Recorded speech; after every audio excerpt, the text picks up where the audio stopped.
Soy Eddie Warman y estamos de regreso siempre en 88.9. El Duce, Benito Mussolini, ese hombre que fue temido, odiado, pero adorado, pero cabeza y dictador dictador del pueblo italiano, el presidente de la República Italiana desde 1943 hasta 1945, que fue su derrocamiento, pero tenía poderes dictatoriales desde antes. Una historia de la cual se ha hablado poco en el programa, casi no lo hemos tocado, y ahora que Pedro Fernández, quien siempre escribe de reyes y emperadores de Europa, y que nos propuso tocar este tema, pues me parece muy interesante, porque la República Italiana, la República Social Italiana, se convirtió durante la Segunda Guerra Mundial en nada menos que un títere de la Alemania nazi. Mi querido Pedro, bienvenido. Gracias, Eddie. Vaya personaje el Duce, ¿verdad? Un gran personaje. Sus discursos, la gente los puede buscar en YouTube, son verdaderas operetas, ¿no? Hace caras, gestos, grita, se ríe, se enoja. La gente lo amaba. Claro, al principio, cuando su gobierno iba viento en popa, pues todo el mundo lo quería. Cuando las cosas empezaron a ir mal, ya no lo empezaron a querer tanto, ¿no? Aquí quiero sobre todo enfocarme en cuando los tiempos ya no iban tan bien con Mussolini, ¿no? Porque si bien al principio las obras públicas y una serie de cosas iban bien, las cosas, cuando empieza la Segunda Guerra Mundial es cuando él empieza a meterse en problemas. Él inicialmente decide no entrar en la Segunda Guerra Mundial, no le parece que los intereses italianos estén por ese lado, además Italia no está preparada para la guerra. Sin embargo, los triunfos espectaculares de Hitler, la invasión de Polonia rápidamente, ¿no? La invasión de Noruega, de Dinamarca, de Holanda, de Bélgica, cuando expulsa a los ingleses del continente, Dunkerque, la película, y está a punto de derrotar. Dicen que es buenísima, ¿verdad? Sí, me pareció una buena película en ciertas cosas, y creo que por otro lado le faltan cosas, le falta realismo, no te dan una ubicación histórica bien, no te dan el contexto histórico. El pueblo histórico. de Dunkerque, exactamente. Sí, y por qué estaban atrapados los ingleses, qué estaba pasando, creo que no nos dicen bien eso. Fuera de eso, la fotografía está muy bien, ¿no? Pero después de ver El Soldado Ryan, como que me costó esta película un poco, ¿no? Pero bueno, sin desviarnos del tema, seguimos con Mussolini. Él, cuando ve los triunfos de Hitler, bueno, le parece fácil declarar la guerra, entrar en guerra en 1940, cuando prácticamente todo había terminado, sentarse con unos cuantos muertos, como él decía, en la mesa de los vencedores, y poder apoderarse de ciertos territorios que Italia codiciaba, sobre todo en el norte de África, que eran propiedad de los franceses. Las cosas no son así. Hitler no le otorga esos territorios, no lo siente en la mesa de los vencedores. Italia decide seguir la guerra por su lado, como una especie de guerra paralela. Sin embargo, ¿La guerra contra quién? Empieza una guerra para su propio beneficio, aliada con Alemania, pero su primer ataque, por ejemplo, contra los griegos es un fracaso completo, el intento de la conquista de Egipto es un fracaso completo también, y entonces, más que ayudar a Alemania, fue un lastre para los alemanes. Claro, que Alemania empieza a sufrir, tener que apoyar a Mussolini, porque por donde, y nos suena conocido de algunos presidentes, por donde pisa la caga. Exactamente, cada vez que Mussolini iniciaba una nueva empresa militar, véase Grecia, véase Egipto, pues eran fracasos. Entonces Alemania tenía que intervenir. Era abrir nuevos frentes gratuitamente. Si los italianos, se hubieran quedado quietecitos, Alemania no hubiera tenido necesidad de conquistar Grecia, no hubiera tenido necesidad de mandar al Afrika Korps a defender a los italianos en Libia y en Egipto. Eso le costó fuerzas a Alemania y le costó tiempo, un tiempo precioso, por ejemplo, para la invasión de Rusia en 1941, mientras sus tropas estaban conquistando Yugoslavia y Grecia, se atrasó la invasión. Por lo tanto, no fue un buen aliado para Alemania. La verdad es que hubieran sido mucho mejor para ellos que se hubiera mantenido neutral. Las cosas fueron avanzando en sentido, ¿no? En una serie de derrotas contra los italianos y contra los alemanes, sobre todo en la parte del Mediterráneo, y hasta 1943 tenemos las derrotas contundentes en Libia, en Túnez, y los desembarcos en Sicilia.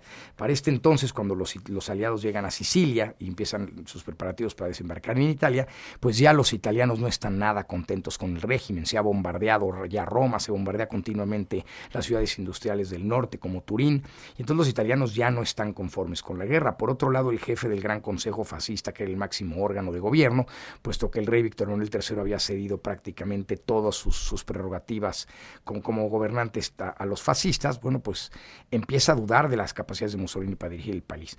Y uno de estos personajes que dirige el Gran Consejo Fascista, de hecho el presidente del Gran Consejo Fascista, del cual no era Mussolini, un tal Dino Grandi, que fue embajador en Londres y que mantuvo correspondencia continua con Churchill durante todos los años preguerra y después de la guerra, a sabiendas de Mussolini, inicia una conspiración contra el duce. Y en 1943, en julio de 1943, deciden destituir al duce de sus poderes, restituirle los poderes al rey, y entonces el rey manda llamar a Mussolini, decide despojarlo de los pocos poderes que le quedan como primer ministro, dictatoriales, y lo decide arrestar. Lo arrestan, lo trepan a una ambulancia a Mussolini y desaparece. Este Dino Grandi, que es el que inició esta conspiración en contra de él, pues no era querido ni por los fascistas, evidentemente, porque destituyó a Mussolini, pero tampoco era querido por los que decidieron pactar por los aliados. Eso está muy raro. Seguramente él estaba en connivencia con los ingleses. Churchill tenía contactos por todos lados.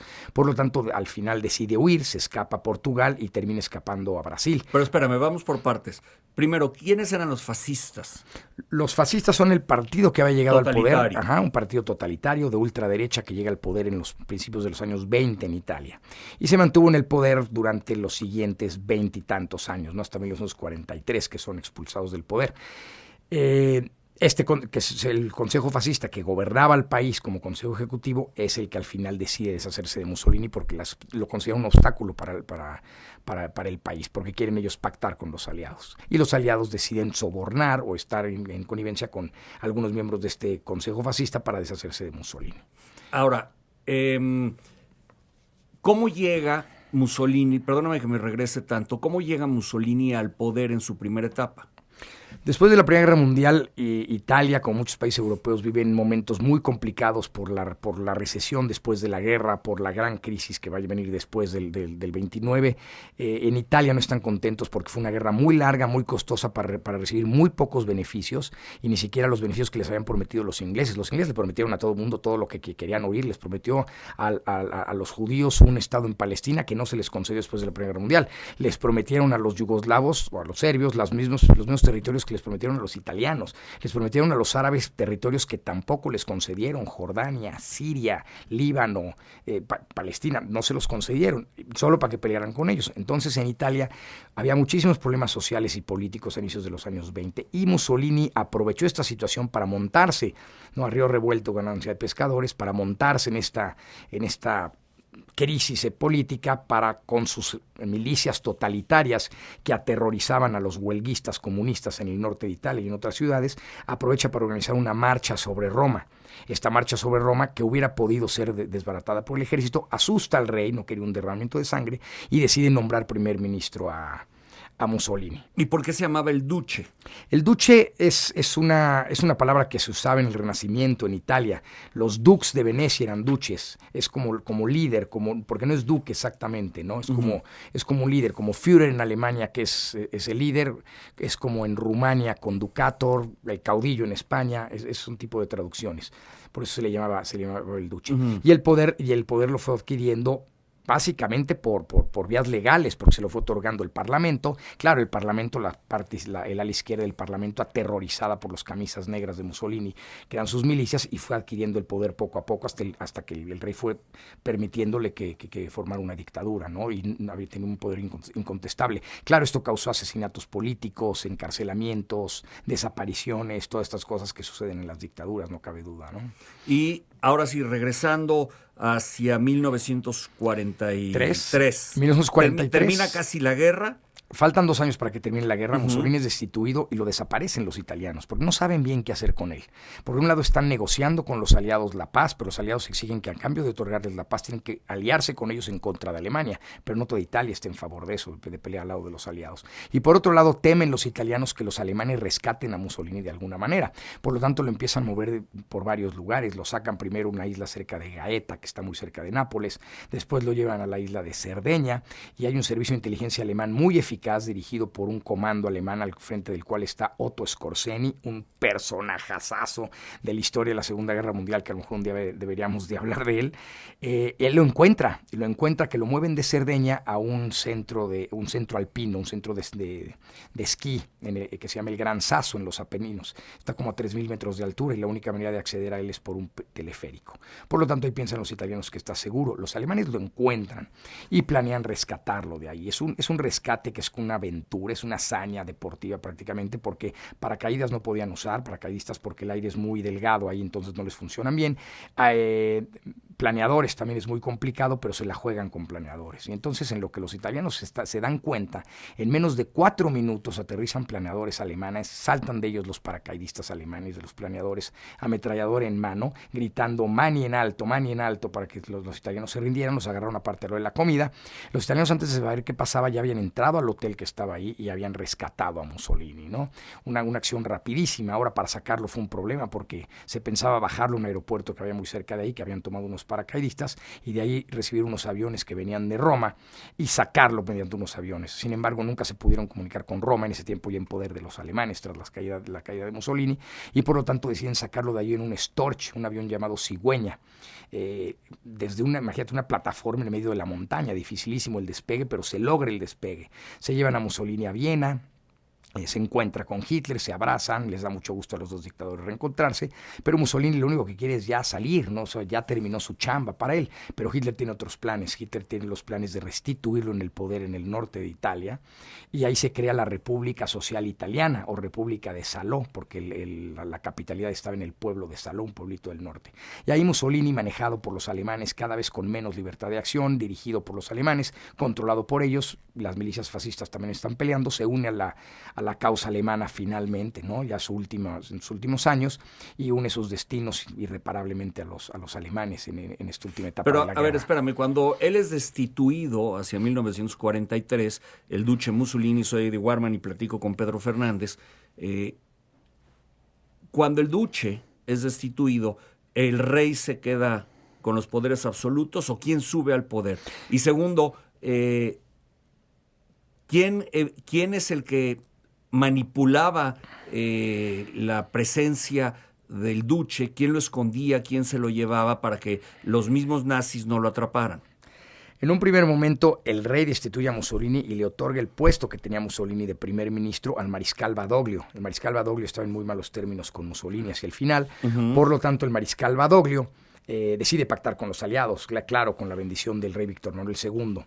Y por otro lado, los italianos esconden a Mussolini esperando qué va a pasar con él. No saben si se lo tienen que dar a los aliados, no saben si lo deben de juzgar ellos, no saben qué hacer. Todo lo que te conté pasa en un solo mes, desde su destitución hasta su rescate no pasa más de un mes. Déjame ir a Noticias e Informe Vial y volvemos, Pedro Fernández, para hablar de Mussolini. Pedro Fernández, escritor de un libro inacabable que se llama Reyes y Emperadores de Europa. Pedro Fernández nos habla de Mussolini, el duce Mussolini, aquel dictador italiano que en su segunda ronda fue destituido hacia 1943.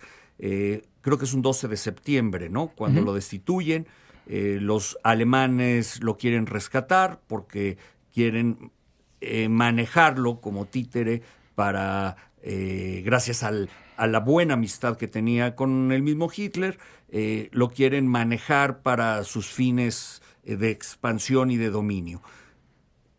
Se queda el militar Badoglio como primer ministro, nombrado por el rey en Italia, y al final de cuentas, en una operación de película, logran rescatar con un avión, planeadores, paracaidistas, al mismo duce y se lo llevan a Alemania. Exactamente, se lo llevan a Alemania, después lo trasladan nuevamente a Italia para que continúe la guerra en favor de los alemanes. Muchos fascistas, ¿no?, se reúnen con Mussolini para seguir la guerra en favor de Alemania. Entonces hay una guerra que se confunde, ¿no?, la guerra civil italiana entre fascistas y no fascistas, y alemanes y aliados, los no fascistas aliados, junto con los aliados, mientras que los fascistas unidos a Alemania. Hacia 1945 la guerra está básicamente perdida para todos. Mussolini comprende que la guerra está básicamente perdida. Él planea irse con sus últimos leales fascistas a un reducto en la frontera con Suiza y hacer su último combate, pero al final no junta los suficientes y decide retirarse hacia Austria y se une a una columna alemana en retirada hacia el norte por la zona de Milán y del lago Como. Uh-huh. La columna es detenida por partisanos comunistas italianos y se les permite pasar a cambio de hacerles una revisión. Se pacta una tregua para dejar ir a los alemanes y durante esta revisión se encuentra que en uno de los camiones, uno de los soldados alemanes que iba ahí con casco y capote alemán, se mostraba uno de sus pantalones con la raya roja del partido fascista italiano. Entonces cuando le quitan el casco, pues se dan cuenta que es Mussolini, ¿no? Signore Mussolini, ¿no? Y él dice, no voy a poner resistencia, por lo tanto arrestan a Mussolini. El líder de estos partisanos es un hombre muy joven, el conde Bellini, solamente 22 años tenía, ¿no? Y entonces, bajan a Mussolini del camión, los alemanes parten, algunos alemanes se quedan con Mussolini, que era su escolta personal, y algunos jerarcas fascistas. Entre los que se quedan con ella está su amante, Claretta Petacci, que lo siguió hasta el final, lo siguió hasta su muerte, y fueron llevados a un pueblito por ahí que se llama Dongo. Y ahí los tuvieron durante esa noche. El conde Bellini les aseguró que no corrían ningún peligro, los dejó dormir juntos a los amantes y todo, pero se cuenta que hacia el otro día que él nos recibía órdenes, de repente llega un tal comandante Valerio. Ese es un seudónimo. Esta es la historia oficial que se cuenta, ¿okay? La que les voy a contar ahora. El comandante Valerio llegaba con órdenes del Comité de Liberación de Milán para inmediatamente, sin ningún tipo de juicio, matar a Mussolini. Por lo tanto, Bellini tiene que soltar a los prisioneros, los suben a un camión, se los llevan unos 100, 200, 300 metros más allá de donde estaban, no más lejos, los bajan en la entrada de una casa y entonces el comandante Valerio saca su ametralladora, dispara contra Mussolini, pero la ametralladora se traba. Es la historia que nos cuentan. Saca su pistola, la pistola tampoco sirve, hasta que le pide uno de sus ayudantes la otra pistola y se la descarga completamente a Mussolini. Claretta Petacci, que andaba por ahí, recargan la pistola y también matan a Claretta Petacci. Los cuerpos son subidos en un camión y son llevados hasta Milán, donde son amontonados junto con otros cuerpos de otros jerarcas fascistas que habían sido también asesinados. Cuando el pueblo de Milán se da cuenta de quiénes son, las vejaciones a los cuerpos, no me atrevo a decirlas en radio, son terribles lo que le hacen al cuerpo de Mussolini. Los desmembran todos. No, unas cosas terribles, ¿no? Orinarles la cara, escupirles, vaciarles pistolas, turnarse para darles batazos, ¿no? Los nuevos romanos que había creado Mussolini, como él les decía, terminaron pagándole así, ¿no? Para bien o para mal lo que había hecho. Pero ahora, la pregunta surge todavía y existe entre muchos historiadores, ¿por qué los mataron? O sea, ¿qué necesidad tenían de matarlos? ¿No? Podrían haberlos arrestado, si hubo mucho peores que Mussolini, al menos no en el lado alemán, por ejemplo, Eichmann, ¿no? De las SS, que fue capturado por el Mossad, llevado a Israel y juzgado, y ya con un juicio lo condenaron a muerte, pero aquí no hubo nada de eso, ¿no? Hubo una muerte. ¿Por qué los mataron tan rápidamente? Esa es una de las cuestiones que hay. Nos tenemos que remontar a 1943 para intentar explicar esto. En 1943 los funcionarios de comunicaciones del ejército alemán logran interferir el cable interoceánico entre Inglaterra y Estados Unidos. Y en un tiempo que estuvo intervenido se oye una conversación, que es lo que nos interesa a nosotros, sobre Italia. Y entonces están pensando, si vamos a firmar el armisticio con Italia, ¿qué vamos a hacer con Mussolini? Churchill decía, un juicio público, ¿no? Para que los alemanes vean de qué vamos, que no vamos con cuentos, y seguramente saldrá ejecutado por el juicio público. Y Roosevelt se opone al juicio público. Roosevelt dice, no, esto sería terrible para mis electores italianos. Hay muchísimos electores italianos en Estados Unidos. Son conversaciones grabadas, existentes después de la guerra. Malísimo para mis elecciones. Si yo pierdo las elecciones, el que viene, quién sabe si siga con la alianza. Y si no tenemos alianza, Stalin se va a salir de la alianza. Por lo tanto, se decide que vamos a ver qué va a pasar después. Lo que es interesante es que aquí Roosevelt le dice a Churchill, yo sé que tú eres bueno para deshacerte de las cosas que te estorban, la gente que te estorban. Y si nos remontamos a años anteriores, el almirante Darlan, que era un problema, un francés que era un problema para los ingleses, porque se había leído, una parte de Francia estaba del lado de Alemania, pues lo asesinaron, ¿no? Misteriosamente, y el mariscal Sikorsky, polaco, que era el del gobierno del exilio polaco en Londres, estaba dando muchos problemas en la relación de Inglaterra con Moscú, y también resulta que su avión se cayó. Coincidencias, no lo sabemos. Lo que sí sabemos es que existían ciertos papeles que comprometían a Churchill.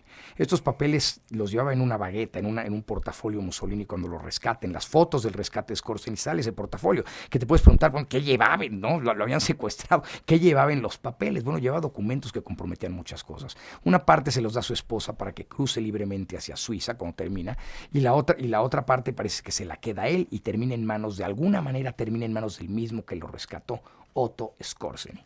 Al final de la guerra, surgen otras historias. Dejamos ahí los papeles que te estoy diciendo. Al final de la guerra surgen otras historias. Un tal Franco Magni, que cuando tenía 76 años, todavía vivía, contaba la historia de que no fue cierto, que un servicio de inteligencia inglés había llegado mucho antes que el comandante Valerio. Un tal Malcolm Smith, un hijo de un inglés que vivía en Sicilia, Malcolm había nacido en Sicilia, por lo tanto el M-16, el servicio secreto inglés, lo había reclutado. Esto está corroborado. Y mandado por los ingleses, fue sido el que mató a Mussolini mucho antes de que llegaran los demás. También tenemos el diario que existía de otro de los que estuvieron ahí, se llama, ahorita se me escapa el nombre, Bruno Lonati, me parece. Escribió un diario de lo que pasó y él dice que él ejecutó a Mussolini junto con el comando inglés, porque tenía que ejecutarlo un italiano, pero que fueron los ingleses los que ejecutaron. Cuando llegan al otro día, el comandante Valerio, que son los guerrilleros comunistas, lo rematan, digámoslo así. No hay manera de comprobar esto, porque el cuerpo de Clarete Petacci Mussolini estaba en tan mal estado que no había manera de comprobar quién y qué balas o lo que sea, ¿no? Por lo tanto, se habla de una segunda ejecución, eso es lo que se dice realmente, ¿no?